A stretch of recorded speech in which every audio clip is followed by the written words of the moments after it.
In this guide, I will be showing you guys how to verify your address for Spotify Premium Family or Duo. Let's get started. First, launch your Spotify app or navigate to the Spotify in the web version. Make sure you have already logged into your account. Now navigate to the premium plan settings and make sure the main account holder has entered the correct home address for the family or duo plan. If Spotify asks you to verify your address, follow the prompt and confirm that you live at same addresses as the plan manager. Make sure all members enter the exact same address, including spelling and formatting, because even small differences can cause verification errors. You should also enable location services on your device. So launch settings, scroll down and head over to the option privacy and security.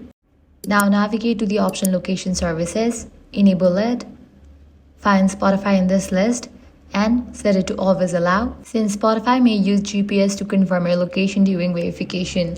If the verification link is not working, try opening it in a different browser or update the Spotify app to its latest version.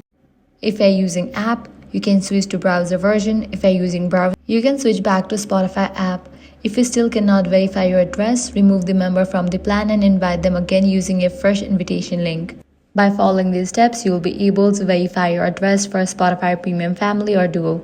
If this guide helped you out, do not forget to like, share, and subscribe.